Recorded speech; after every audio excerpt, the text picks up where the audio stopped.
Good afternoon, ladies and gentlemen. Dave with Spruce Industries here for another special Beyond the Product segment on beyond.spruceindustries.com. And I've searched the internet. I've been on YouTube.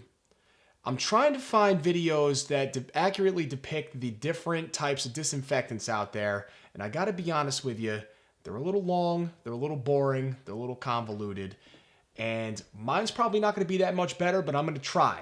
I'm going to break down the top 5 most common types of disinfectants that are out there on the market right now. And just like any good party, it all starts with the alcohol. Not that type of alcohol.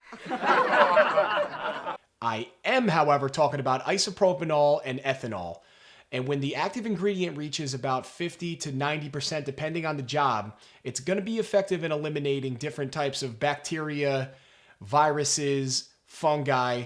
However, it can't kill spores, it's highly flammable, and for the most part it evaporates very quickly, and there's a 10-minute dwell time for it to live up to its kill claim, so you have to really monitor how long it's staying wet on your surfaces. Let's move over to chlorine compounds, aka sodium hydrochloride, aka bleach. Bleach is a relatively cheap disinfectant that you can pretty much buy anywhere.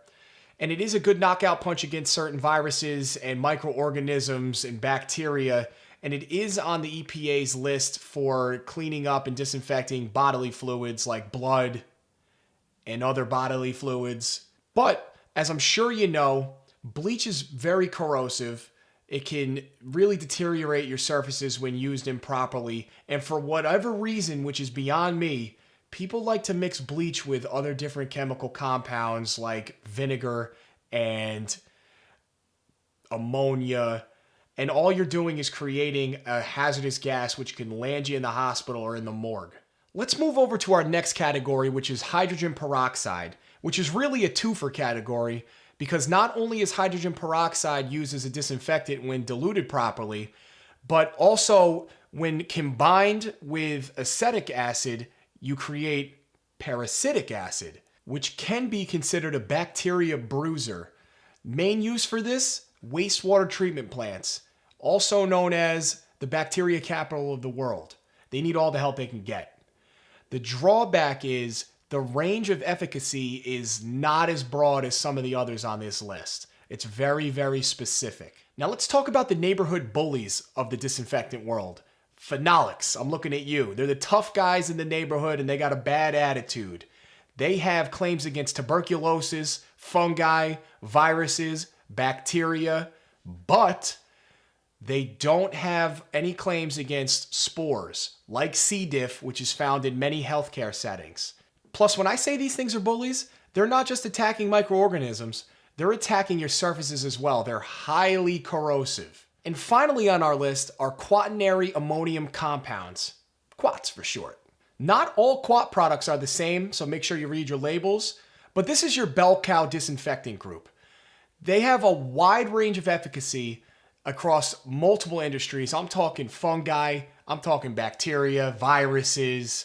The main drawback, however, quat binding. Now you need to make sure that you have a quat safe wiper that you're using because by nature, quat will attach to different fabrics like terry cloth or cotton or whatever you're using to wipe up, and it won't release onto the surface. You need a quat safe product to make sure that it repels the quat and it stays on the surface. I want my quat put to work.